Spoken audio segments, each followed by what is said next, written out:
Bueno, acá les presentamos al doctor Fabián Repaco, ya lo estuvieron viendo, ya todos muchos lo conocen, un especialista en ecografía. Le va a explicar todos los temarios referidos al sonido pulmonar y en un momento va a haber un ciclo de preguntas. Así que si quieren ir en el chat, van haciendo las preguntas y después vamos a ir sumando y al final respondemos todo. Yo ahora le voy a dar el pase a él y cualquier consulta nos escriben. Bueno, buenas tardes a los participantes. Bueno, yo soy médico especialista en emergencias, hago ecografía crítica general hace mucho tiempo y bueno, también pulmón hace mucho tiempo con el doctor Giovanni Volpicelli. No empecé con Instant porque no sé francés, como soy italiano, aprendí italiano, es más fácil hablar italiano que francés. Así que bueno, vamos a compartir en esta situación límite que estamos viviendo, desagradable, algo positivo. Siempre algo de lo negativo, siempre sacamos algo positivo, que el COVID-19 llegó para darle el lugar y el poder que tiene la ultrasonografía en todo sentido, en todas las áreas de ciencias médicas en el siglo XXI, pero mucho más en pulmón. Hace mucho tiempo nosotros ofrecíamos enseñar pulmón y ahora nos están pidiendo enseñar pulmón. Así que vamos a empezar con la utilidad que tiene la ultrasonografía pulmonar, pero aplicada al COVID-19.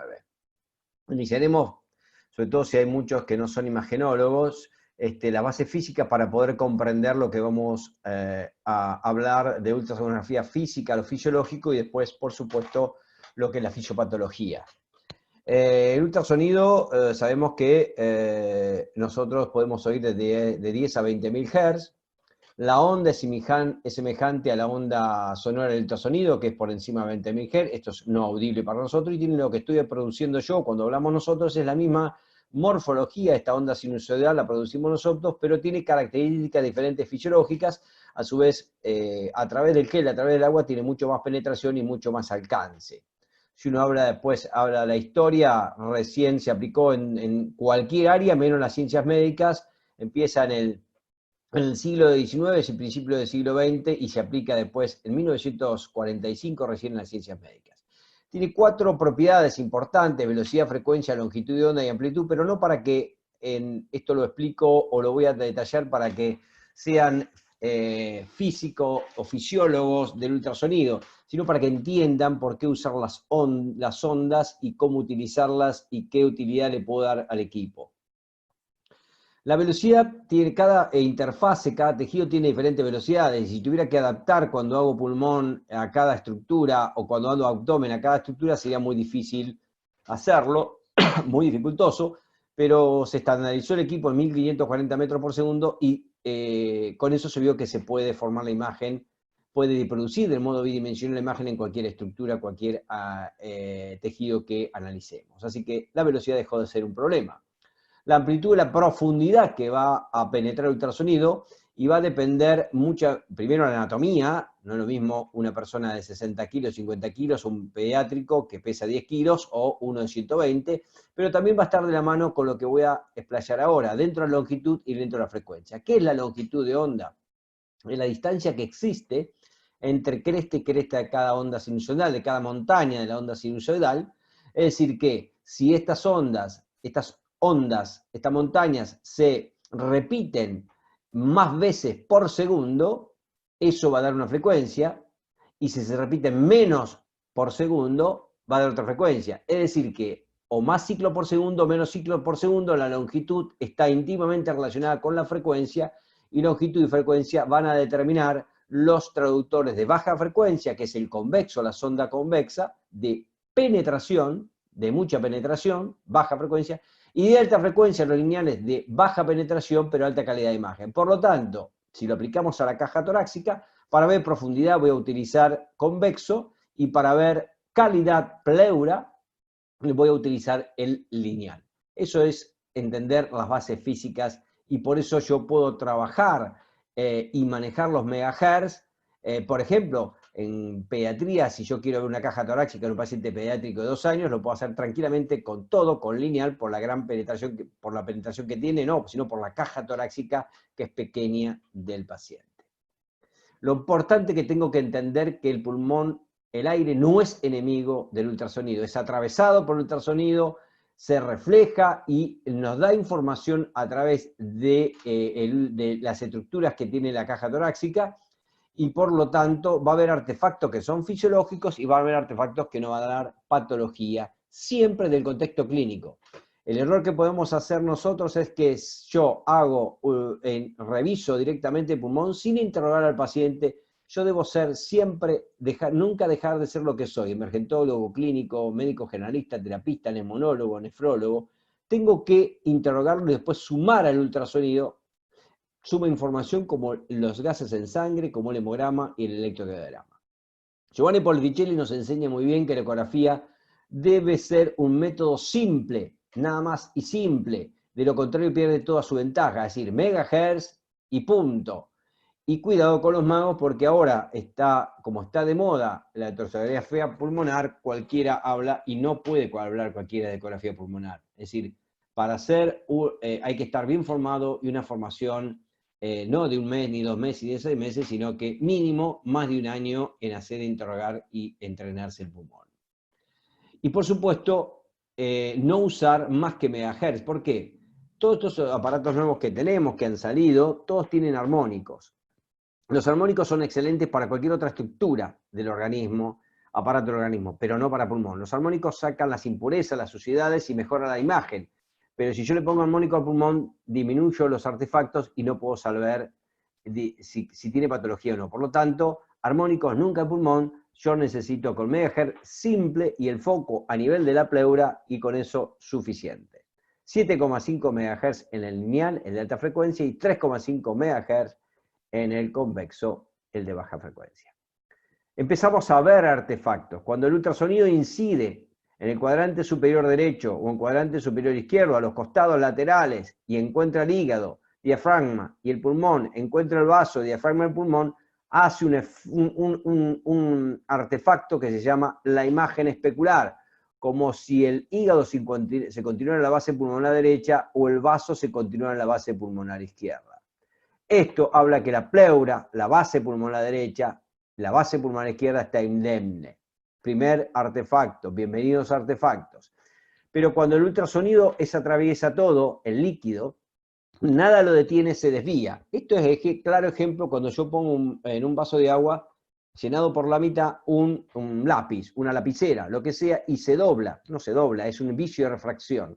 Entonces esto sucede cuando encuentra líquido. Acá es una vejiga, y al atravesar todo el ultrasonido, lo que genera otro artefacto que se llama refuerzo posterior, algo vinil hiperecogénico. Esto es como encender la luz antiniebla del coche cuando vamos por la ruta. Genera ese artefacto, que lo que me está diciendo que por encima de este artefacto de líquido, el ultrasonido no sabe si es orina, si es exudado, trasudado, si es sangre, pero sí sabe que es líquido, nos está diciendo lo que está sucediendo. Entonces, pierde la imagen especular y refuerzo posterior, me está diciendo que la base pulmonar derecha o la base pulmonar izquierda tiene líquido. Contexto clínico del paciente, si se cayó de 5 metros, no va a ser otra cosa que eso, va a ser sangre. Si es trauma, va a ser sangre. Si es insuficiencia cardíaca o de neumonía, se da origen por la patología que me consulta el paciente.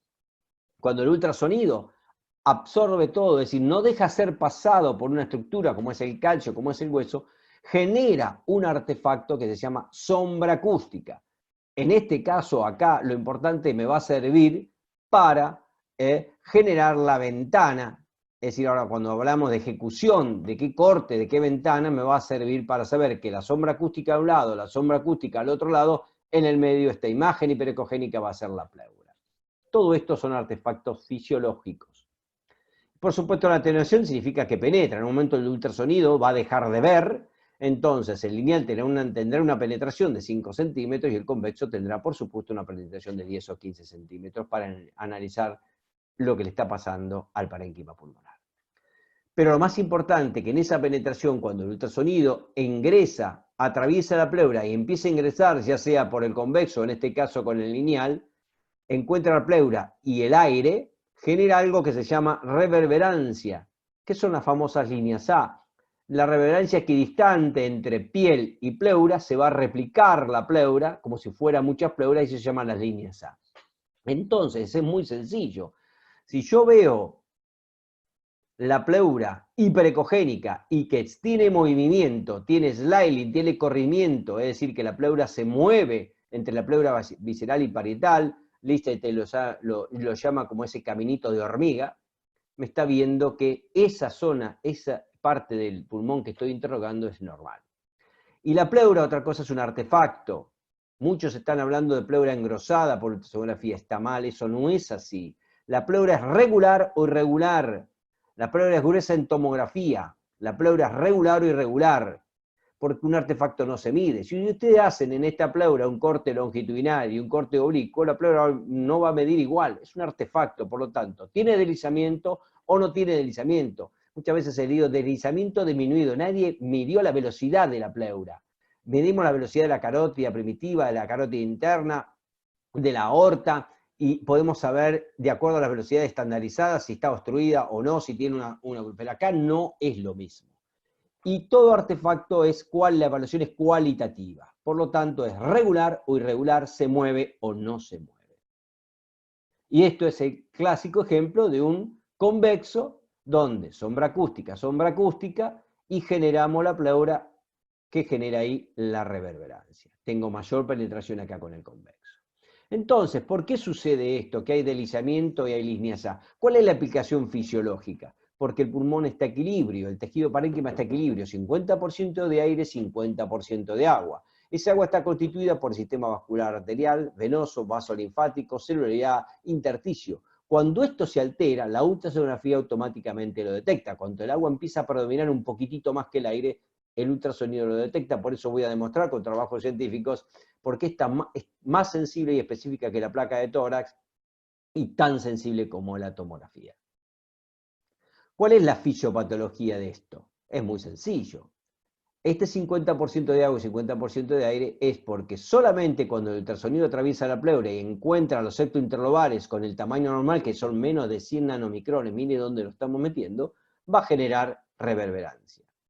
Pero cuando esto se engruesa por mecanismo hidrostático en la insuficiencia cardíaca o por respuesta inflamatoria, en este caso en el COVID-19, que libera citoquinas, interleuquinas, lesión de endotelio, lesión intracelular, este trabajo está demostrando, compararon con H1N1, pulmones en cadáveres de H1N1 con cadáveres en pulmones de COVID-19, que genera un desorden endotelial, no una vasculitis, un desorden endotelial, y eso genera una lesión de la membrana alveocapilar y una inundación rápida y destrucción rápida que genera artefactos que vamos a ver característicos, no típicos del COVID-19 algunos, pero que me van a decir que el paciente se puede ir complicando. Y esto lo ve porque dejan de esos menos de 100 nanomicrones, se empieza a engrosar, no para descubrir un tejido, pero sí para distinguir un artefacto, las famosas líneas B. Entonces, estas son las diferentes situaciones que uno está acostumbrado a ver, un pulmón normal. Acá hay deslizamiento con la pleura regular, no afectada. Se ven líneas A, pero hay algo que está sucediendo, que le está pasando al paciente, que con el contexto clínico me va a orientar muchísimo, que son las líneas B. Esto es otra mayor cantidad de línea B y esto es un pulmón blanco. Distintos estadios que puede tener un pulmón, por eso cuando definamos síndrome verticial, puede haber síndrome verticial cuando aparezca el nuevo consenso, del cual voy a ser parte con Giovanni Volpicelli y Lichtenstein, va a haber síndrome verticial sin borrar las líneas A. Antes decíamos que para que haya síndrome verticial borraban las líneas A. No, bueno, la medicina cambia. Un profesor de Harvard decía que esto que estamos diciendo, el 50% va a estar mal, pero lamentablemente cada 10 años cambia, pero no sabemos cuál del 50% iba a estar mal o cuál íbamos a corregir. Para que sean líneas B tienen que nacer de la pleura, tienen que ir hasta el fondo de la pantalla, tienen que moverse como bien en cola de cometa, tanto en inspiración como en expiración, y nunca desaparecer, es decir, no desvanecerse. Ese es el criterio de las líneas B. Entonces, esto es un video que les traje donde podemos tener diferentes estadios. En este caso hay un equilibrio 50 y 50. Pero cuando se empieza a alterar ya el pulmón, el ultrasonido, perdón, lo detecta. Acá ya hay alteración. Puede ser unilateral o bilateral. Fíjense acá cómo ponemos. Este es un corte que hice en Italia. donde vemos que en un mismo espacio intercostal, un corte longitudinal, oblicuo, ya vamos a ver cómo es el oblicuo, no se preocupen, donde tengo en el mismo espacio intercostal pulmón normal, hago líneas B, patrón normal, es decir, pulmón respetado, y gran concurrencia en línea B. Fíjense cómo esto lo puede pasar en el mismo pulmón, ¿no? En el mismo espacio intercostal, y tiene una interpretación si es unilateral o bilateral, ¿no? Acá vamos a ver que ya prácticamente el aire está siendo reemplazado, prácticamente la interfase, y acá no hay interfase. ¿Qué significa? Esto es una consolidación. ¿Por qué no veo la pleura? Porque se perdió la interfase aire-agua. La pleura está, lo que pasa es que el aire fue totalmente reemplazado. Y después otro estadio que podemos llegar a tener es cuando vemos el derrame pleural y que nos genera un consolidamiento, como en este caso, hay gran derrame y un consolidamiento, y hay que discernir después si es un consolidamiento por compresión hidrostática o un consolidamiento por derrame neumónico, que esto, bueno, eso lo hace la ecografía pulmonar avanzada, que ahora no tengo tiempo de explicarles. Pero sí sabemos que consolidan un montón de patologías, por lo tanto, lo que tengo que tener claro que el consolidamiento es un estado o condición de pulmón y no una patología, sino que contexto clínico del paciente, por eso dije, nunca dejemos de ser lo que somos para que el aparato es estúpido, el que somos inteligentes somos nosotros. Por eso hay que sumar información y nunca separarnos del contexto clínico del paciente.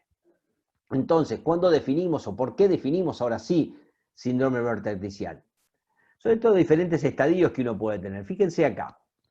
Esto tengo líneas B separadas, una por acá, otra por acá, aparecen, no están en constante aparición, una desvanece, otra aparece. Acá ya son más constantes, acá yo tengo una continuidad y persistencia en líneas B, y acá, por supuesto, prácticamente tengo muy pocas áreas preservadas, prácticamente esto se llama patrón de Vignale confluentes, al borde de ser un pulmón blanco. Una de las características que tenemos es que los septos interlobares, primero tengo que tener, es que tiene una separación de menos de 7 milímetros. Por lo tanto, para que sea un síndrome vertical, las líneas B tienen que estar contiguas, no separadas como en este caso. Y esta situación que tengo acá a la izquierda de la pantalla puede estar presente en el 14 al 28 de pacientes, del 28% de los pacientes normales, en el último espacio o segundo espacio, en los últimos dos espacios intercostales a nivel lateral posterior, a nivel de la línea axilar posterior, o en pacientes que tengo varios tiempos postrados en cama, sobre todo en geriátricos, o aquellos pacientes que consultan en clínica médica, al consultorio o médico generalista, que puede ser eso y estar presente. O aquel médico clínico, aquel médico clínico que le dice al paciente, no, caminos 150 metros, me fatigo, y a nivel lateral encuentra esto, me está diciendo que o no está cumpliendo el tratamiento o tengo que ajustar el tratamiento farmacológico con diuréticos, el Veroa con que lo hace. Fíjese dónde nos estamos metiendo saliendo de lo que es la emergencia, pero imagínense esto en emergencia o esto en emergencia tiene otra explicación. Entonces, esto que es la fisiopatología, los septos interlobares están separados no más de 7 milímetros, por eso esos artículos que a veces nos presentan a menor de 7 milímetros de edema alveolar, a menor de 3 milímetros de edema intersticial, no existe. La evaluación de la línea B es cualitativa, no se hace frizando el equipo, se hace cualitativa de manera dinámica. Esto tiene mayor compromiso que esto. Y por supuesto, si yo hago esto o esto, este tiene menor compromiso que esto. Es decir, la evaluación es cualitativa y por eso, porque tiene una explicación, porque los septos interlobales no están más separados de 7 milímetros. Entonces, ¿cuándo definimos síndrome vertical? Cuando hay 3 o más líneas B en dos regiones bilaterales. Síndrome alveolo intersticial. Por eso el corte longitudinal, que ahora voy a determinar, por eso es muy importante, las costillas a cada lado me van a permitir cuantificar de manera dinámica y evaluar si en las 12 regiones que voy a ejecutar la revisación del pulmón, encuentro las características y reúnen para que sea un síndrome alveolo intersticial. Bueno, ¿cómo hago el examen? el corte longitudinal y corte oblicuo. No existe corte transversal en pulmón. ¿Por qué? Porque el oblicuo tengo que estar paralelo a los espacios intercostales, por lo tanto transversal existe en abdomen, en muslo, en cuello, pero no en pulmón. ¿Cómo hago esta división anatómica imaginaria? Una línea imaginaria que pasa entre dos tetillas, que va a abarcar la parte anterior, lateral y posterior, y la línea axilar, una línea que pase por la línea axilar anterior. Por lo tanto, el tórax anterior se va a dividir en una zona superior o inferior, que la vamos a denominar zona 1 y zona 2, y el lateral se va a denominar en zona superior e inferior, pero se va a denominar 3 y 4. Por lo tanto, la zona anterior derecha va a tener 1, 2, 3 y 4, la zona anterior izquierda, lateral izquierda, anterior y lateral izquierda, 1, 2, 3 y 4. ¿Qué ventanas puedo hacer en esta zona? En la zona anterior puedo hacer una ventana longitudinal u oblicua. En la zona lateral es mejor aconsejable hacerla oblicua porque tenemos mejor visualización de la región, porque al estar más próxima a los espacios intercostales, las costillas, me genera una visión más reducida. Y por supuesto el posterior o lo hago sentado, o lo hago semisentado, o lo hago acostado, decúbito lateral izquierdo, por más que mi paciente, o derecho, por más que mi paciente esté en asistencia respiratoria mecánica, lo tengo que hacer sí o sí. Por supuesto, hay una zona 5, que sería la zona superior, una zona 6 que es inferior. ¿Por qué acá la voy a hacer longitudinal? Porque tengo las vértebras, la columna a un lado, y el borde interno del omóplato al otro, no me permite hacer un corte oblicuo. Pero cuando ya me libero del omóplato, así en la parte inferior sí puedo hacer la ventana oblicua. Es decir, como lo decía, o lo hago sentado o lo hago acostado. La ventana oblicua se genera así, longitudinal. ¿Y por qué es la ventana longitudinal es así? ¿Por qué longitudinal? Me doy cuenta porque tengo la sombra acústica, la pleura en el medio y la reverberancia. ¿Y qué es el tilting? Generar un pequeño movimiento, generar una pequeña movimiento de zigzag. ¿Para qué? Para que aparezca la pleura, como estoy haciendo acá yo, y si aparece la pleura, al aparecer la pleura voy a generar los artefactos. En este caso, normales. ¿Por qué? Porque hay reverberancia, están las líneas A. Pero los artefactos patológicos me van a dar información con el contexto clínico de lo que le pasa al paciente. Eso no lo dice nadie, pero es muy importante esa inclinación hacia los costados para generar una muy buena visualización de la pleura, y si yo genero una buena visualización de la pleura, genero que aparezcan los artefactos. Y el oblicuo es cuando me libero y no aparece la sombra acústica, pero fíjense con este lineal. Y recuerden, el foco, tanto en el convexo como en el lineal, el foco va centralizado en la pleura. ¿Qué significa foco? El aparato me va a magnificar y se va a centralizar y generar una buena imagen acá. Entonces, si yo centralizo la pleura, aparecen los artefactos. En el oblicuo me libero de la pleura, me libero de la sombra acústica y tengo una visión muy ampliada de cada espacio intercostal de las 12 regiones que tengo que explorar. Bueno, hemos ya hablado de lo que es la fisiología normal y lo que es la ejecución y qué condiciones tengo que tener para síndrome vertical. Entonces, los versos en medicina no sirven. Si yo tengo un método que es más sensible y específico que la placa de tórax y es tan sensible como la tomografía, lo único que tengo que hacer es entrenarme y capacitarme. Yo vengo de la placa de tórax, tengo 55 años, me formé con la placa de tórax y hace más de 15 años que estoy haciendo ultrasonografía pulmonar. Así que, si ustedes me preguntan si yo pido placa de tórax, hace mucho tiempo que no pido placa de tórax, solamente la obtengo para poder demostrarle al que nunca incursionó en ecografía pulmonar, demostrarle la sensibilidad y especificidad superior de la placa de tórax y tan sensible como la tomografía.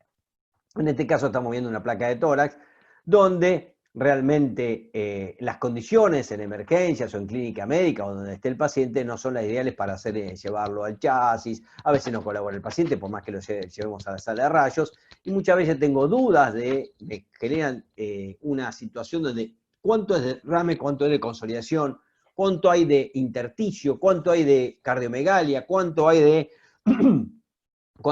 corresponde a cavidades derechas, izquierdas, o de los vasos arteriales, pulmonar y aorta, ¿no? O sea que están sujetos a errores, está sujeto a reinterpretación y a un diagnóstico poco específico. Estos son los casos clínicos que les voy a demostrar que la placa habla muy poco y que la ecografía, la ultrasonografía pulmonar dice mucho, y que en el COVID-19 el 65%, y hay trabajos de 70%, la placa era silenciosa, no daba información, y la ultrasonografía ya demostraba que había lesiones en el paciente. Por supuesto, en la asistencia respiratoria mecánica, imagínense que es mucho más pobre la sensibilidad que la placa de tórax en un paciente tan crítico, ¿no? Entonces vamos a empezar a ver la evidencia, ya esto en neumonías agudas de la comunidad. Este trabajo se hizo en adultos, placa de tórax, ecografía, ultrasonografía pulmonar y tomografía con pacientes que reunían condiciones clínicas de neumonía aguda de la comunidad, y todo estudio cegado. Por supuesto, el que hacía la placa de tórax no sabía lo que daba la ecografía, la ultrasonografía y la tomografía, y así sucesivamente. Esto se hizo en pediatría, placa de tórax con ultrasonografía pulmonar. Los dos llegaron a la misma conclusión, semejantes en la sensibilidad, 94% y especificidad 98% para la ultrasonografía. Fíjense lo que es con respecto a la placa de tórax, ¿no? La P significativa que tenía, y la exactitud diagnóstica del 96% contra el 83%. Este trabajo ya es de Giovanni Volpicelli en Italia, se hizo en Turín, con tomografía lo mismo, pero ya con pacientes con disnea inexplicable, con dolor pleurítico, y se sometieron placa de tórax, ultrasonografía y tomografía, también cegado, y fíjense que todos coinciden en la sensibilidad y especificidad con respecto superior a la placa de tórax. Esto es un estudio, todo esto que mostré son estudios prospectivos, esto es un estudio retrospectivo, una revisión de 1500, de 2 estudios con 1515 sujetos, donde fíjense la sensibilidad y la especificidad y la curva RO que tiene la ultrasonografía con respecto a la placa de tórax superior, por supuesto, ¿no? Este sí se hizo en pandemia, ahora en abril, donde acá demostró, porque cuando todo te llega rápido, todo te llega en brote, la cosa es difícil, es mucho más difícil que si llegan de 2 a 3 y poder ir al tomógrafo. Demostró que la ultrasonografía pulmonar en pacientes, por supuesto, con afectación de COVID-19, demostró lo que yo le decía, que la placa de tórax era silenciosa, la ultrasonografía demostraba lesiones pulmonares, y que cuanto más regiones tenían afectados por distintos patrones que en breve vamos a ver, la gravedad pulmonar que tenía el paciente. Y demostró también que podía monitorizarse con el tratamiento que se le instauraba al paciente precoz, si había progresión o regresión de la enfermedad, que en terapia intensiva lo hablamos como reclutamiento alveolar. Por eso que nos permitía tomar decisiones inmediatamente, pero también rever el tratamiento si el paciente no mejoraba. Este es un trabajo que se hizo para síndrome de alveolar intersticial, por supuesto, en agosto de 2019, no había COVID.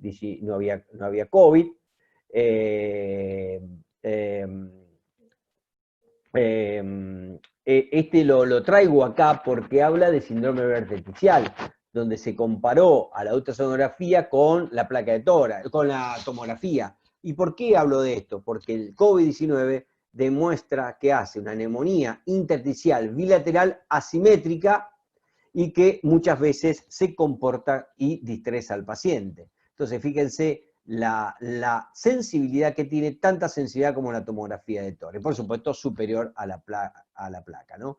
Este es un trabajo que hizo en el hospital de Vercelli, vecino a Turín, a Luigi Gonzaga, donde está el doctor Volpicelli, y acá la doctora Roberta Petrino comparte este trabajo que se hizo con otros hospitales multicéntricos de Italia, donde demostró la ultrasonografía comparada con los pacientes sometidos a tomografía de tórax al mismo tiempo, donde la acurateza, es decir, la seguridad diagnóstica que tiene el ultrasonido, superior a la placa de tórax, pero tan sensible como la tomografía. Es fantástico realmente la evidencia que tenemos, porque es la conclusión que produce una neumonía bilateral difusa intersticial asimétrica, y donde las lesiones parchadas que estamos viendo en el distrés es muy frecuente de encontrar en el COVID-19, que ya vamos a ver a qué se refiere ese tipo de lesión, y qué fisiológicamente, qué mecanismo de lesión está generando a nivel de parénquima pulmonar.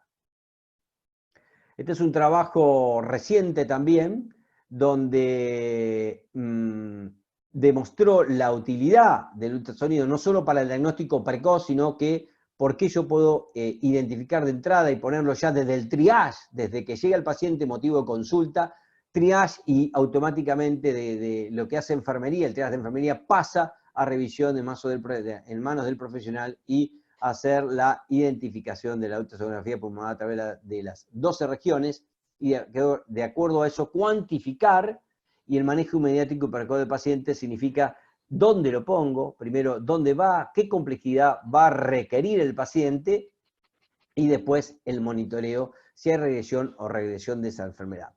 También describe que hay 4 posibles, de acuerdo al contexto clínico y al hallazgo de la ultrasonografía pulmonar, describe que hay 4 posibilidades, muy poco probable, probable, altamente probable y muy probable, pero con esto clínico, con el contexto clínico de que sea un COVID-19. Solamente me voy a explayar en qué característica tiene, pues no tengo tiempo, de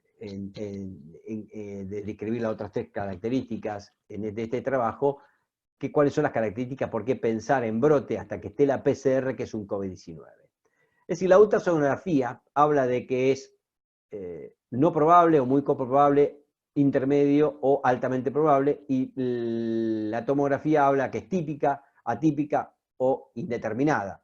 Es decir, con distintas palabras, con distintos significados, estamos hablando y concluyendo lo mismo, si ustedes entienden lo que les estoy diciendo, ¿no? Bueno, hay mucha evidencia, fíjense en el 2.400 artículos, y hoy hay más de 160.000 artículos y más de 90.000 artículos en pediatría.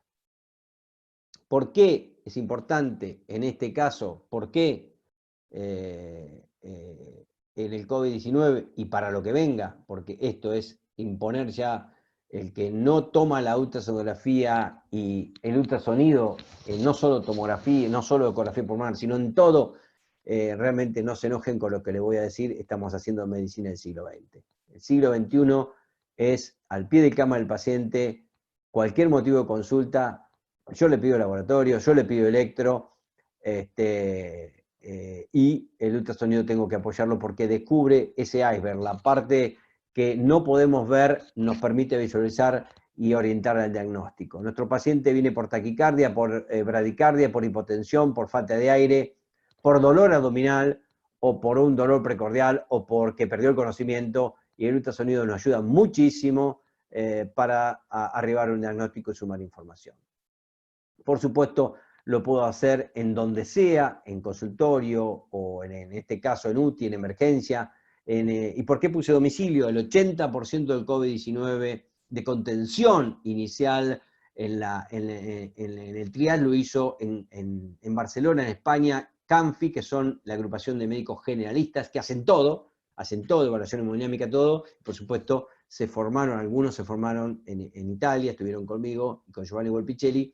Y ellos, una vez iniciada la pandemia, todos los fines de semana empezaron a capacitar más de 1.000 médicos en ultrasonografía pulmonar en toda la península ibérica. Así que fíjense, y controlaban los pacientes que reunían condiciones en domicilio, iban ellos y hacían la parte clínica, por supuesto que estaban estables, y ahora vamos a hablar por qué iban y lo llevaban cuando hablemos del flujograma del paciente a través del contexto clínico y de la ecografía pulmonar. Es un examen dinámico, por supuesto, monitoreo y control evolutivo si hay regresión y progresión, y por supuesto es más fácil desinfectar el aparato y los 2 traductores que desinfectar un tomógrafo. Un solo profesional va al paciente, y acá tengo que disponer de 2 camilleros, 1 o 2 que trabajen en el tomógrafo, ya mínimo tengo 4, y después que tiene que tener un equipo, que tiene que vestirse y después desinfectar el tomógrafo. Implica una complejidad diferente, es tan sensible y específica, es más sensible y específica que la placa de tórax, y es tan sensible como la tomografía en la neumonía y en el distrés. ¿Qué tengo que preguntarme cada vez que interrogo a un paciente y voy a ponerme a hacer el ultrasonido, ya sea para pulmón, pero para cualquier cosa? ¿Quién soy? No importa, yo soy hoy Fabián Retaco, emergentólogo, porque estoy trabajando en una unidad sanitaria, como los médicos, colegas de CANFI barceloneses. Salí de la emergencia y me fui a capacitar a los médicos generalistas en mi ciudad de Azul, que está a 50 kilómetros de Buenos Aires. ¿Dónde estoy? Unidad sanitaria. ¿Qué demanda mi paciente? ¿Qué preguntas? ¿Contexto clínico? ¿Por qué vino? ¿Cuál fue su sintomatología? ¿Cuándo empezó? ¿Si tuvo fiebre? ¿Si no tuvo fiebre? ¿En qué contexto? ¿Qué comorbilidades tiene? ¿Qué factor de riesgo? En ese contexto clínico, y recién ahí, esos 5 minutos me tomo y le empiezo a hacer el ultrasonido. Veo qué imagen tiene. Si me alcanza con eso, haré el monitoreo después o dejaré escrito para que mis compañeros, donde esté el paciente, monitorice el paciente para ver si hay progresión o regresión de la enfermedad. Haré la evaluación multiorgánica muy bien si la necesito para que me dé mayor información, ventrículo derecho, ventrículo izquierdo, vena cava inferior, ¿sí? Evaluación cualitativa y cuantitativa. Y si no me alcanza con eso, definirá el ultrasonido qué estudio complementario necesito para poder ayudar al diagnóstico de mi paciente y tener un diagnóstico precoz y un tratamiento terapéutico precoz. COVID-19 es un virus que es la neumonía que camina. ¿Qué significa? 60-67% en Argentina y en algunos lugares 80% de pacientes son asintomáticos los pacientes y contagian. No he visto nunca un virus que se comporte así. Es un virus que provoca lesiones como una bacteria. Es el único virus que provoca lesiones como una bacteria. La influenza o el influenza H1N1, H1N5 no generaba estas lesiones. Hay una disociación clínico ultrasonográfica, una clínico-ecográfica. Hay pacientes que se cuantifican las lesiones, hay más de 3 o 4 regiones tomadas bilaterales, el paciente tiene una diarrea leve. No coincide lo que veo con lo que manifiesta el paciente, pero por supuesto, tengo que ponerle, eso me va a decir, ponerle una unidad crítica porque se me puede descompensar. La evolución puede ser tórpida, súbita. Y lo que tiene es que yo puedo, con el contexto clínico, y los análisis que no lo reemplazan. No reemplaza no pedir gases en sangre, no reemplaza no pedir un electrocardiograma, no reemplaza nada de lo que hago para ver la evolución de mi paciente. Lo que veníamos enseñando hace mucho tiempo en neumonías bacterianas, que solo consolida el 28% de las patologías, perdón, el resto va a tener, la ultrasonografía lo va a detectar en la etapa de edema, en la etapa de pacificación roja, en la etapa de pacificación gris, que esto va a ser videomelirado en tomografía, y en la placa de tórax no lo va a ver, porque ahora los casos clínicos que le voy a demostrar no lo va a ver, y hay 3 o 4 patrones que dan la semejanza de videomelirado en tomografía que la ultrasonografía, la consolidación subpleural, el patrón B focalizado, las líneas B focales unilaterales, aisladas o poco coalescentes, hacen que me puede decir que estoy en presencia de una neumonía y sin necesidad de llevar al tomógrafo. Lo mismo que hace para la neumonía bacteriana, lo mismo se comporta el ultrasonido en el COVID-19.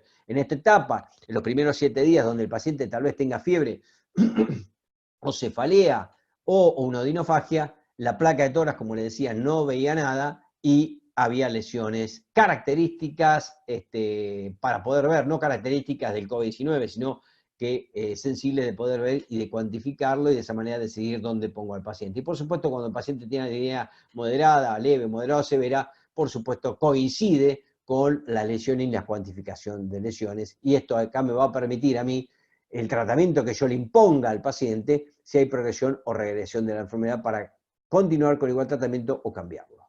Porque el COVID-19, esta lluvia de citoquinas, esta lluvia de líneas B, la llaman la tempesta pazza, que se llama tormenta loca, o Crane's Storm. Este trabajo demostró, por supuesto, que el COVID-19, como ya les dije, es una neumonía intersticial bilateral de distribución asimétrica, pero que inicialmente lo que era tomografía virus-melirado, lo que era en la tomografía virus-melirado, tenía algunas lesiones características por ultrasonografía. Una de las lesiones características que generaba consolidaciones periféricas y consolidaciones subpleurales, típico en lesiones bacterianas. La pavimentación loca, que ya vamos a ver qué es, pero que me estaba diciendo al ver esa imagen que había una gran respuesta inflamatoria con gran destrucción de los septos interlobulares por las citoquinas y que generaban engrosamiento y que van a generar una imagen característica que cuando yo vea pavimentación loca me está diciendo que hay mucha destrucción, gran respuesta inflamatoria y que a este paciente le puede ir mal o muy mal si no le caigo con todo. Esto ya lo dije, neumonía bilateral intersticial, distribución antimétrica, y la distribución parchada era lo que decíamos, y que bueno, pareciera que este trabajo demostró, y otros trabajos que hicieron en China también, que el ultrasonido, que la neumonía por tipo COVID-19 está hecha para la ultrasonografía y darle el poder que necesitaba, y para convencer a aquellos que dicen, no sé de qué se trata, pero me opongo, demostrar que hay que capacitarse y entrenarse para poder darle utilidad a este querido ultrasonido en el parénquima pulmonar. ¿Qué podemos encontrar en el COVID-19? Y puedo encontrar pulmón normal en las 12 regiones, bienvenido sea por el paciente, y vamos a ver qué hacemos con este paciente. Pero puedo encontrar algo característico que se envió en 200 instituciones de Europa, donde generaba algo que se llamaba el beam of light, el rayo de luz. ¿Qué significa? Fíjense, hay líneas B coalescentes, muy coalescentes, que se desvanecen, se apagan, y detrás de todo eso se ve patrón normal. Esto es característico de las líneas del COVID-19. Se ha visto, y hay en uno de estos 200 centros, uno que se van a publicar dentro, no están editados todavía estos casos, estas publicaciones, estas características a través de la ultrasonografía, de 52 pacientes, 48 pacientes con COVID-19 eran positivos presentes esto.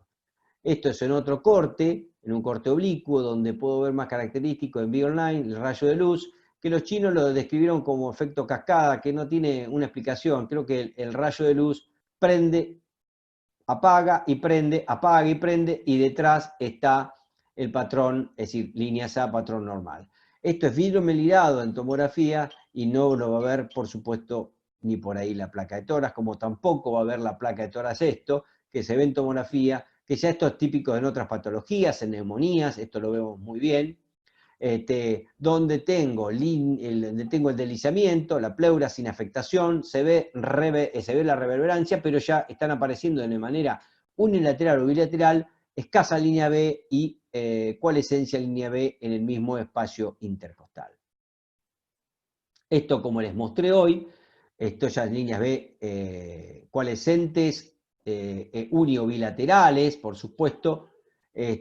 Acá tengo patrón normal en el mismo espacio intercostal, y tengo líneas poco coalescentes, B coalescentes y muy coalescentes en el mismo espacio intercostal. Lo que lo ve la ultrasonografía, lo ve la tomografía, y esto, créanme, que en placa de tórax va a aparecer desapercibido. Esto ya es un pulmón blanco, realmente es un gran compromiso del paciente, y cuanto más regiones tiene, peor le va a ir al paciente. Lo ve la tomografía y lo ve la ultrasonografía. Esto ya es un pulmón línea B coalescentes, muy coalescentes, bilaterales, que lo llamamos pulmón blanco. Estas son las características, consolidaciones subpleurales que son típicas en neumonía y que lo genera el COVID-19. Y esto es el patrón parchado. Esto hay que tenerlo presente, porque el patrón parchado, recuerden lo que yo les decía, hay gran respuesta inflamatoria, hay lesión de los septos interlobares, líneas B poco coalescentes, zonas respetadas de pulmón normal y líneas B muy coalescentes. El patrón en ladrillo o patrón parchado. Esto es un paciente que, decía Giovanni Volpicelli, charlando con él, que hay pacientes que tenían lesiones en cuatro regiones bilaterales y le iba muy bien con tratamiento, y otros pacientes que le iban muy mal. O sea que este paciente me está diciendo, cuando veo esto, el paciente tiene que ir de lleno y rápidamente a terapia intensiva. Esto es en zona 6, donde generalmente vamos a ver. ¿Por qué no se ve el patrón parchado acá? Porque una pseudo imagen de homogeneidad, porque la respuesta en gran inflamatoria, el líquido va abajo, el aire va arriba. Acá hay gran acumulación de líquido, y que debería verse patrón parchado, pero por lo que el paciente está en decúbito supino y semisentado, el líquido va abajo a las bases, pero me está diciendo que gran compromiso que este paciente va a tener hipoxemia, gran dificultad, insuficiencia respiratoria, y acá ya me está demostrando que tengo compromiso de la pleura, a pesar que lo estoy haciendo con el convexo, con microconsolidamiento. Lo ve la tomografía y lo ve la ultrasonografía. Y esta etapa es, puedo ver lo mismo, esto, o puedo ver esto, o ya puedo ver consolidamiento, donde ya no hay, acá todo el aire fue reemplazado, pero solamente el 28% consolida, así que no siempre se va a ver, pero es característico que ver esto en las zonas 6, las posteriores. Y la otra es que el COVID-19 produce, no es frecuente que produzca derrames, pero cuando los derrames son derrames complejos, son derrames oxidativos. Y otra de las características es, con el lineal, con el de alta frecuencia, evaluar si la pleura es regular o irregular. Como ven, acá la pleura es irregular, tiene afectación, tiene microconsolidamiento con deslizamiento conservado o con ausencia de deslizamiento. Una de las características típicas del COVID-19 es que el patrón parchado con ausencia de deslizamiento, generalmente los pacientes tenían evolución tremenda, evolución grave. El paciente le fue muy, pero muy mal. Realmente son pacientes que la gran mayoría, cuando se exprese la evidencia científica, va a ver que esta característica, patrón parchado con afectación de la pleura, es decir, digamos, con ausencia de deslizamiento, realmente los pacientes tenían una muy mala evolución.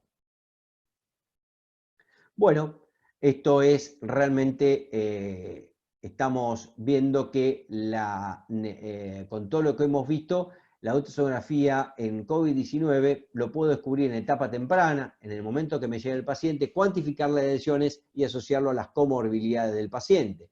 Por lo tanto, en el triage es muy importante cuando me llega el paciente, una vez que está triageado y hago un mínimo interrogatorio, mínimo examen clínico, tengo que hacer la ultrasonografía. Y si el paciente no tiene lesiones pulmonares, es decir, la ultrasonografía de las 12 regiones me da normal, veo dónde lo pongo y si tiene lesiones las cuantifico, ahí le doy la complejidad a dónde va, hacia clínica, terapia intensiva o terapia intermedia si el paciente lo tiene. Y si tengo patrón parchado con una afectación de la pleura, me está diciendo en varias regiones bilaterales, me está diciendo que este paciente, si no le caigo con todo, se me va a estresar rápidamente. ¿Y qué hacían en el ingreso, o qué están haciendo y que debemos hacer nosotros también?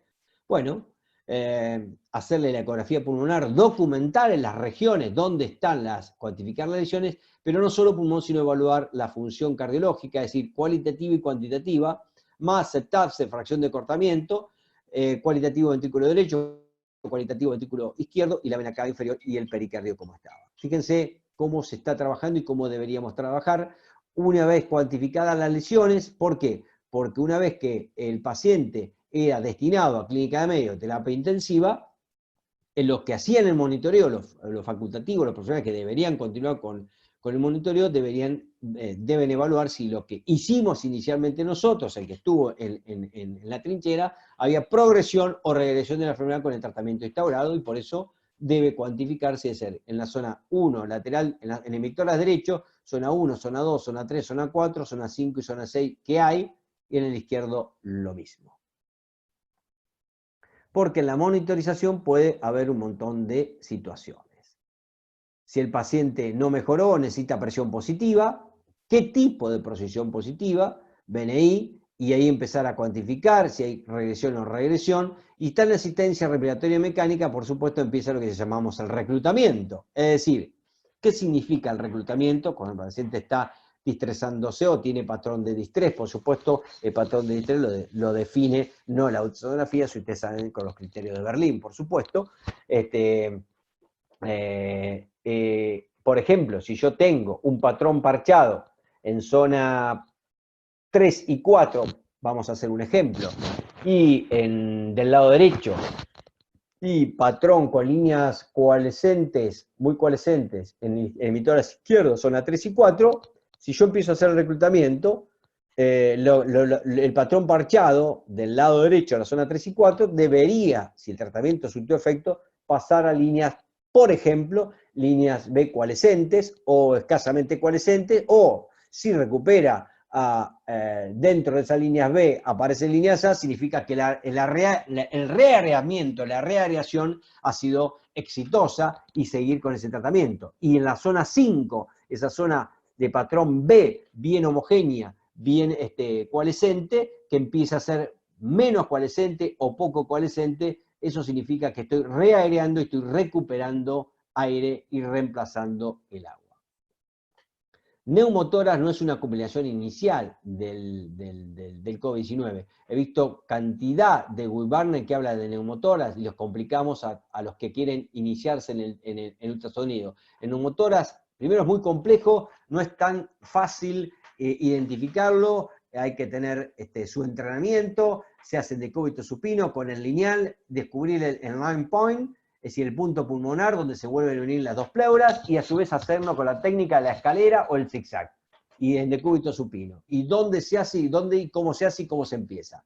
El neumotórax es así, porque yo hice la asistencia respiratoria mecánica, y bueno, por la PIP o por lo que sea, no adrede, ni a propósito, ni por negligencia, ni por impericia, se hizo neumotórax, o por ahí ya tenía un pulmón con fibrosis o con patología, con movilidad, o la otra es porque hice una vía central, un acceso venoso central, sin control ecográfico, y eso hoy en el siglo XXI es un delito. Así que esas dos cosas pueden parecer, es penado, realmente está penado, dentro de las prácticas de estandarización de una institución que tiene, los accesos venosos hoy todos se deben hacer bajo control ecográfico. Y el tromboembolismo hasta ahora no se sabe, vamos a darle tiempo a la ciencia en su investigación, si es por el tiempo de estadía, que están por medio de 25 a 35 días en terapia intensiva a los pacientes, y eso genera éstasis en los miembros inferiores, o por desencadena la cascada de fosfolípidos que genera el tromboembolismo pulmonar. ¿Y qué tengo que hacer en la monitorización? Esté donde esté el paciente, esté en clínica médica, esté en terapia intensiva, vena cava inferior, ven ventrículo derecho, ventrículo izquierdo, vena cava inferior, y miembros inferiores, pero ya no nos alcanza con lo que hacíamos, sino ya tengo que hacer evaluación de función diastólica y función sistólica y diastólica y miembros inferiores. Es decir, integro pulmón, integro corazón, integro venas, porque tengo que evitar lo temido que es el tromboembolismo pulmonar del paciente. Tarea hubiera sido muy fácil hacer esta placa y terminamos la charla. Todo está en esta evidencia científica, todo lo que vio y describió los pacientes con tomografía de COVID-19 lo describe tan igual la ultrasonografía pulmonar. Por supuesto, si yo hago un curso update de 2 días, no voy a estar capacitado para esto, necesito tiempo. Todos los trabajos científicos que se han hecho son entrenados más de 1 año o mayor en ultrasonografía pulmonar. Estas son las regiones que afecta generalmente el COVID-19, tiene una afectación en todos lados, pero muy por la parte posterior. Acá es cómo cuantificar, ¿no? Para que cuando vaya al monitoreo, por ejemplo, el BioLive acá, consideración subpleurales en zona 2, BioLive en zona 1, parto branchiano en zona 4, es para que cuando vaya a monitorización el paciente vea qué pasa, y si yo tengo líneas B coalescente en zona 3, muy coalescente en zona 3 y poco coalescente en zona 3, patrón parchano en zona 4, concentración subpleurales en zona 3 y en zona 1, este paciente no puede ir a clínica médica, tiene que ir, ya vamos a ver dónde tiene, terapia intensiva o terapia intermedia. Y por supuesto con el lineal tengo que evaluar si hay afectación o no de la pleura. ¿Qué hacemos cuando vamos a empezar la estratificación del flujograma del paciente? ¿Qué pasa si yo tengo el paciente en brote y no tengo el resultado de la PCR y me da las 12 regiones normales? Bueno, de acuerdo al sistema de salud del paciente, en Barcelona lo mandaban a su casa, pero por supuesto aislamiento si vivía solo o con una sola persona, si no era aislado a cargo del Estado, o si no lo tiene el sistema de salud, tiene que estar en sala clínica COVID-19, con monitoreo seriado. Pero ya si tenía un virus live, es decir, el haz de luz, o líneas B focales aisladas unilaterales o bilaterales, ya este paciente tiene que estar hospitalizado mínimo en clínica médica. Pero si tenía esto, o pulmón blanco, o una combinación de pulmón blanco con líneas B coalescentes bilaterales, o pulmón blanco con consolidaciones, 2 o 3 consolidaciones subpleurales, este paciente no hay otro lugar que tiene que ir a terapia intermedia. Y considerar si este paciente, solamente, por supuesto, con los gases en sangre y con todo lo que hacemos, que pedimos del laboratorio, si necesita presión positiva en su vía aérea para tratar de contrarrestar, porque recuerden que no tenemos tratamiento aún certero, que solo es soporte con oxigenoterapia, con distintas maneras de oxigenoterapia y con sustancias vasoactivas. Pero si tiene esto, no hay otra duda. Patrón parcheado, con afectación de la pleura, con o sin deslizamiento, y tiene atrás consolidación o tiene ese patrón pseudo homogéneo, no hay otra duda que tiene terapia intensiva, pero seguramente este paciente hay que darle con todo en el buen sentido de que seguramente va a estar en insuficiencia moderada severa, con grave afectación de su hipoxemia, gran deterioro de su estado hemodinámico y va a ir a asistencia respiratoria mecánica. Y ahí va a entrar lo que se llama el reclutamiento, ¿no? La importancia del monitoreo si hay progresión o regresión de la enfermedad. Recuerden que en el último trabajo que hizo Volpicelli había 4 posibilidades. Yo le voy a hablar de la alta probabilidad de que este paciente, hasta que esté la PCR, tenga COVID-19. Si tiene el signo de BioOnline y patrón emparchado, es gran característica, altamente probable que sea COVID-19, aislarlo y, por supuesto, BioOnline o patrón emparchado, BioOnline solo es una cosa, pero si tiene patrón emparchado en 2 o 3 regiones o 4 regiones, el paciente tiene que ir a terapia intensiva. Ni les cuento si tiene afectación pleural, si la pleura es irregular, con o sin deslizamiento. Recuerden que lo que se ha visto que patrón parchado con afectación de la pleura y ausencia de deslizamiento, los pacientes, a pesar de darle todo, les fue muy mal en la mayoría de ellos. ¿Qué quiero decir con esto? Que hay que darle tiempo a la ciencia, como dice Giovanni Volpicelli. Todos están muy apresurados en publicar, pero cuando un ciclón o un tsunami destruye una ciudad, inicialmente en los primeros meses tenemos un pantallazo nada más de lo que le pasó. A los 8 meses o al año realmente tenemos una visión acertada de cómo destruyó y qué necesitamos reparar de toda esa ciudad. Y esto es lo mismo, démosle tiempo a la ciencia para que después, dentro de unos meses, ahora que está todo en calmo en Europa, nosotros recién estamos empezando acá, se hagan una revisión de todo lo que está pasando y ver si hay algo que nos permita estratificar clínica y por ultrasonografía y hacer un protocolo adecuado para estos pacientes, porque creo que vamos a tener COVID-19 por mucho tiempo. El flujograma que yo propongo, que voy a publicar ahora en breve en una revista de terapia intensiva, la Sociedad Intensiva de Colombia, en conjunto con el doctor terapista intensivista y ecografista, doctor Carlos Andrés Santa Cruz, propusimos esto y está adaptado bien para tal vez al medio nuestro de Latinoamérica. Si el paciente viene con fiebre, tos, dineo, dinofagia, control de signos vitales, examen interrogatorio mínimo por nosotros y rápidamente ultrasonido. En el ultrasonido podemos encontrar 2 cosas. Puedo encontrar que el paciente esté estable y que la ecografía y la ultrasonografía es normal, y bueno, de acuerdo al sistema de salud, en nuestro lugar, por supuesto, creo que va a estar en mi ciudad, por ejemplo, con 50.000 habitantes, y lo que tenemos va a estar internado en el hospital. A veces sí puede hacer una observación en domicilio, aislado, si vive solo, con un solo acompañante, para no contar, pues si vive 7 personas con él, infectaríamos a los 7, por lo tanto ahí el aislamiento sería a cargo del Estado. Eso de acuerdo al sistema de salud de cada país, pero no quita que durante los 15 días mínimo tengo que estar encima del paciente con control clínico y seguimiento de ultrasonografía.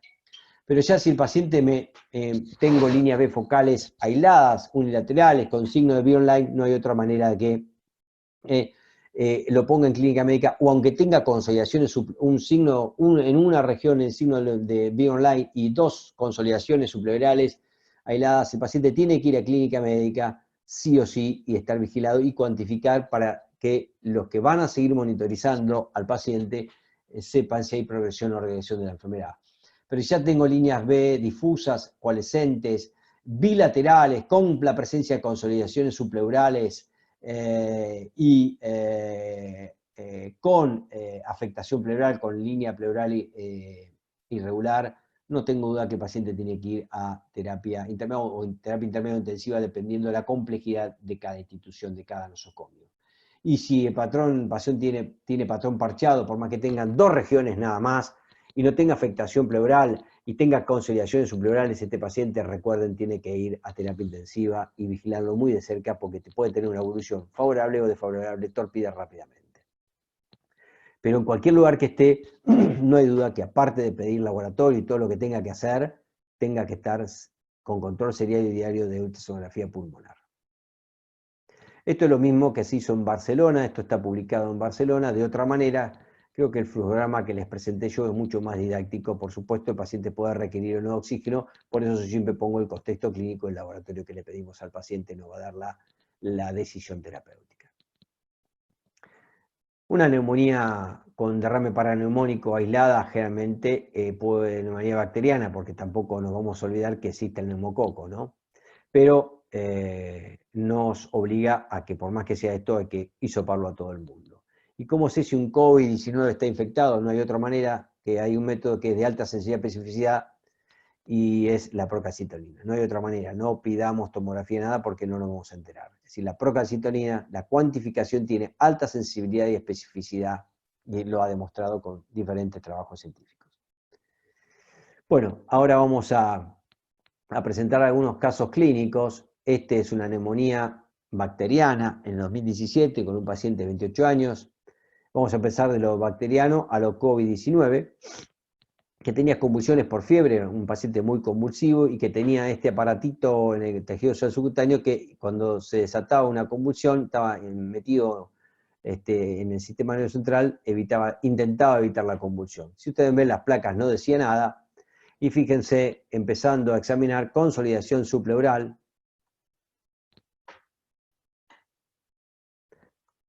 consolidación subpleural con edema, con líneas B, otra consolidación subpleural, típica, pulmón izquierdo, otra consolidamiento, chiquitito ahí. Este es el patrón B homogéneo, con líneas B coalescentes, pero homogenicidad sin afectación de la pleura. Y cuando empiezan a hacer ecografía, ultrasonografía pulmonar en la neumonía, van a ver que generalmente son bilaterales. Todo esto va a ser vidrio mediado en tomografía y la placa no lo va a ver. Si esta paciente, yo le hice en 2017, le hubieran visto ahora, ustedes van a decir que es COVID-19 hasta que demuestre lo contrario. Vino por dolor torácico, 10 en 10, tipo pleurítico.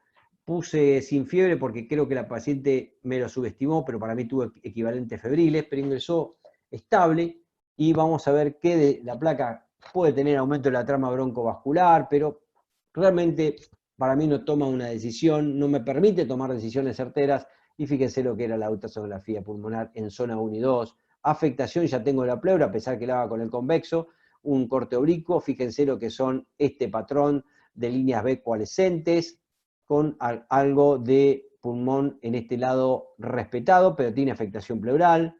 Me voy a zona 3, lateral superior izquierda. Fíjense, acá no tengo pleura afectada y acá sí tengo pleura afectada, pero con el mismo patrón imagenológico por ultrasonido, línea B, gran respuesta inflamatoria.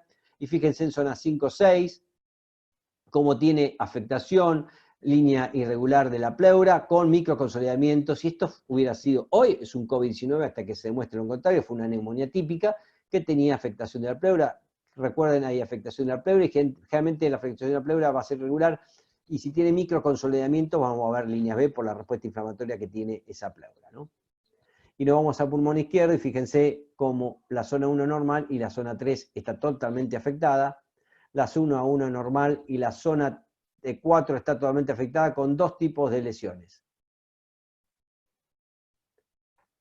Bien, líneas B coalescentes, muy coalescentes, poco coalescentes y consolidaciones subpleurales. ¿Cuánta información nos puede dar la ultrasonografía. Por supuesto, mis compañeros, a mí me habían pedido, como tenía eso, que les mirara las bases pulmonares, pero bueno, yo le hice toda la ecografía 3 horas antes, iniciamos el tratamiento, definimos el paciente, porque la tomografía dijo y habló lo mismo que decía la ultrasonografía. Fue una neumonía típica esto. Bueno, ahora esto es un COVID-19 típico, porque su hija estuvo en Brasil. Bueno, este fue aislado en el Hospital Pinto de la Ciudad Azul, pero las 12 regiones, con PCR a las 48 horas positiva, las 12 regiones no tuvieron afectación y este paciente nunca tuvo afectación del pulmón en los 15 días. Por lo tanto, solo se comportó con afectación de fiebre y algo de inofagia y una tos una tos escasa, sin afectación de la pleura. Fíjense cómo la pleura es regular, bien hiperecogénica. Regular, bien hiperecogénica. No es fina ni gruesa. Bueno. Ahora vamos a ver si un COVID-19 de Ecuador, este fue compartido por el doctor Francisco Faicán, imagenólogo, excelente amigo y imagenólogo, gran formación en tomografía y está haciendo ultrasonografía también. Y esta paciente tuvo COVID positivo, la PCR tardó creo que 48 horas, fiebre, cefalea, mialgia, la placa no decía nada, la tomografía se expresó muchísimo, ¿sí? Pero fíjense la ultrasonografía pulmonar, como ve dos cosas acá, el Be Online, prende y apaga,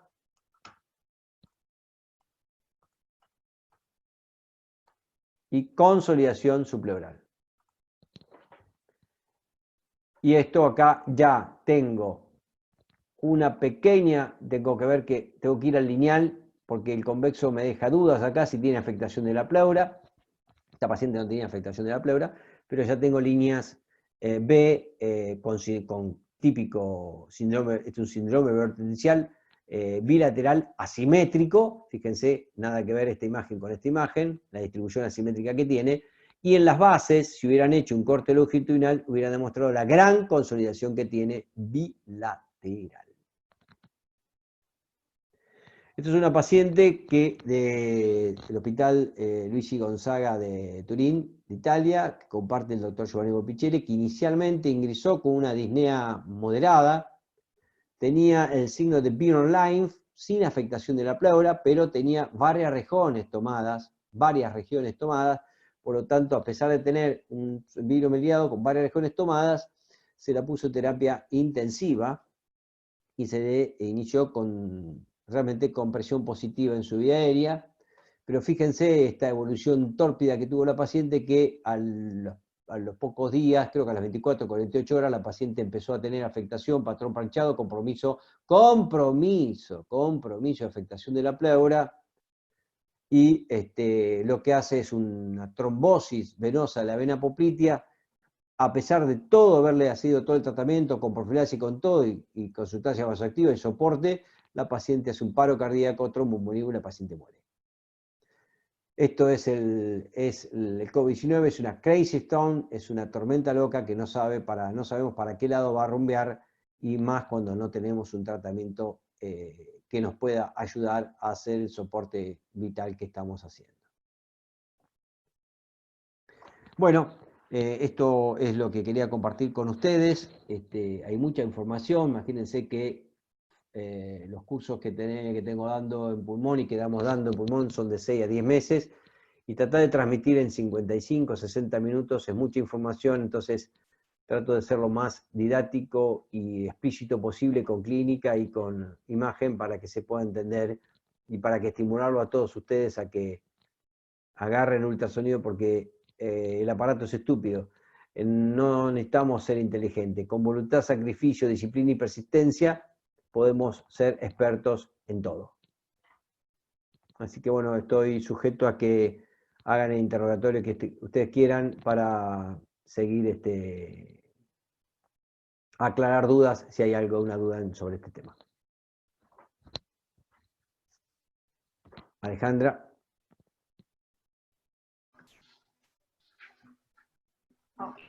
¿Cómo estás? Me estás haciendo pregunta sobre el diagnóstico de síndrome alveolar. Llego a hablar más rápido. Pregunta si es sinónimo de consolidación. ¿Cómo? ¿El diagnóstico de síndrome alveolar es sinónimo de consolidación? El síndrome alveolar, no, consolidación es consolidación. El síndrome alveolar habla del síndrome alveolo intersticial. ¿Un síndrome intersticial puede llegar a la consolidación? Sí, puede llegar a la consolidación. Si progresa y no responde al tratamiento, va a la consolidación. Tiene otro significado alveolar en tomografía, por supuesto, ¿no? La siguiente pregunta, ¿cómo se informan las lesiones en pulmón y cómo se mide el derrame pleural? Bueno, en realidad esto es complicado. El derrame pleural es muy simple, no hay que... ¿Cómo se informan? Como lo que lo veo. Si yo, por ejemplo, en zona 1, ¿qué veo? Deslizamiento presente. Se observan líneas B con poco coalescentes o escasas líneas B bilaterales con presencia de líneas A en zona 1. Listo. Y se informó eso. Se observa consolidación subpleural en zona 3 y 4. La puedo medir. La consolidación subpleural que tiene valor patológico, cuando mido la base 5 milímetros o más, la puedo medir y cuantificar. ¿Por qué? Porque esa consolidación, si aumenta, estamos diciendo que la enfermedad está progresando. Debería achicarse, ir redondearse e ir desapareciendo. O generar inicio de líneas B. ¿Cuál era la otra pregunta dentro de ella? Ah, el derrame, estimar el derrame. En realidad, estimar el derrame no tiene sentido. Uno enseña un derrame de 300 mililitros. Si tiene una fracción de eyección del 25%, lo va a descompensar. Pero si el paciente, es decir, la clínica hace si drenamos o no drenamos un embalsamiento o un derrame pleural. La clínica del paciente. O excepto si muchas veces nosotros hacemos las interconsultas, porque esto es un equipo multidisciplinario, el neumólogo o el especialista quería saber el contenido, analizar el examen físico-químico de derrame, lo pulsamos, pero no significa que lo íbamos a drenar. El contexto clínico define si lo voy a drenar o no al derrame. Después me preguntan, ¿el padrón C es equivalente a lesiones subpleurales? No, el C es consolidación. A ver, el consolidamiento es una gran consolidación. Y la consolidación subpleural es algo que empieza chiquitito arriba, pero si yo la dejo evolucionar, si no evoluciona va a ser un gran consolidamiento. Lo que pasa es que son lesiones muy periféricas, generalmente afectan las zonas 3 y 4 y están en contacto con la pleura, pero inicia inicialmente. Y lo bueno de todo esto, que ya sea el consolidamiento o la consolidación subpleural, ¿cómo yo lo distingo del tromboembolismo pulmonar? Que siempre la consolidación, sea viral, en este caso por COVID-19, o bacteriana, va a tener Doppler positivo. Y el tromboembolismo pulmonar, el Doppler va a ser negativo. Ahora están yendo más a preguntas con respecto a los equipos. Me preguntan si para hacer... ¿Qué elegirías? ¿Si un convex o un lineal para hacer este tipo de estudios? En pulmón tengo que utilizar los dos. El lineal evalúo muy bien la pleura, la característica de la pleura, y veo bien si tiene microconsolidamiento o no consolidamientos. Y con el convexo veo profundidad. Veo profundidad y veo si hay otro tipo de, aparte de consolidación subpleural, y voy a cuantificar si cumple las condiciones o no para un síndrome artificial o no, y en caso de no serlo, cuantificar en los espacios que estoy interrogando qué compromiso y qué cuantificación tiene la afectación de línea B. Una de las preguntas que se está repitiendo es cuánto demora más o menos el diagnóstico con el ultrasonido. ¿A cuánto llega a hacer el estudio? Yo lo hago en 5 minutos. Inicialmente tardaba 20, pero no importa cuánto tarde, lo importante es que puedo interrogar al paciente. No hay que apresurarse. No se olviden que esto no es para criticar a los imagenólogos, la tomografía la ve el residente tercero, el residente cuarto, el especialista y el subespecialista. Nosotros apagamos el equipo y tenemos que informar. No hay que apurarse. Después me preguntan cómo es el diagnóstico de síndrome alveolar con la ecografía pulmonar. ¿Cómo? ¿Cómo es el diagnóstico de síndrome alveolar con la ecografía pulmonar? Síndrome alveolar, ¿debe ser el síndrome alveolar intersticial, se refiere? No sabría decirte. No, síndrome alveolar intersticial o síndrome alveolar es cuando tengo más de 3 o más líneas B en 2 o más regiones bilaterales. Tiene que cumplir ese requisito. Es decir, tengo línea B en zona 3 y en zona 1 del lado derecho y en zona 3 y 4 del lado izquierdo. Ya cumple para que sea un síndrome alveolar intersticial.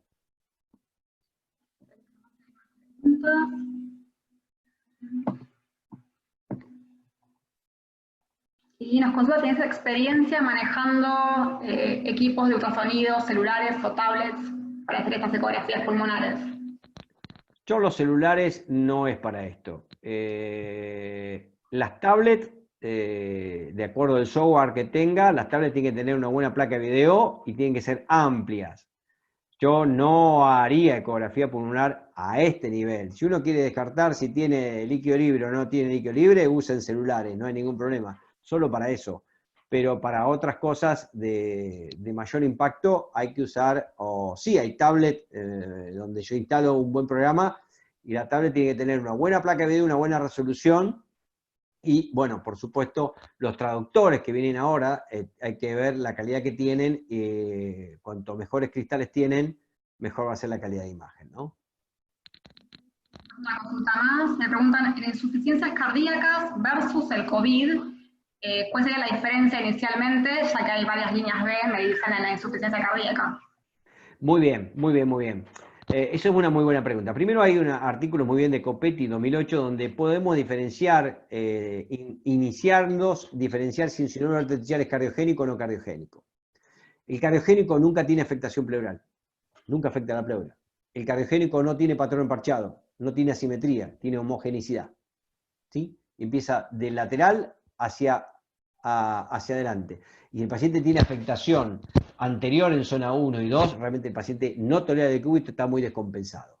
Pero por supuesto, cuando tiene comorbilidades, porque yo puedo tener un paciente que tenga, un paciente cardiogénico nunca va a hacer una consolidación subpleural. Pero si tengo dudas, no tengo consolidación subpleural, no tengo patrón parchado y no tiene afectación de pleura, no tengo dudas que tengo que ir a la función sistólica y diastólica. Para eso se llama lo que se llama evolución multiorgánica. No puedo quedarme con un solo sistema.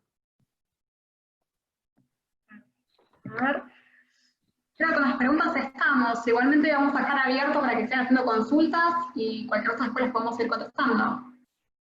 Como quieran, si alguien quiere preguntar, estoy a su disposición. No tengo ningún problema, que tienen mi mail, mi teléfono, me llaman. No tengo estoy a disposición para poder ayudar en lo que sea. Ahora vamos a comenzar en los tercer miércoles de cada mes en la AMA, un curso de ecografía pulmonar avanzado. Esto para los que están en Buenos Aires. Para los que están en el interior o más lejos de Buenos Aires, en la Universidad San Pablo T de Tucumán, también empezamos un curso de ultrasonografía pulmonar y corazón avanzado. Es un diplomado, empezamos en julio, va a ser los primeros viernes de cada mes, inicialmente es online, y por supuesto después cuando se levante la cuarentena, el sistema de salud lo permita, ya estamos articulando cómo vamos a hacer las prácticas. Perfecto, Fabián. Creo que son todas las preguntas hasta ahora.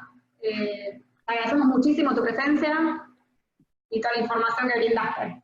Bueno, muchas gracias y que sigan bien. Hasta luego. Hasta luego.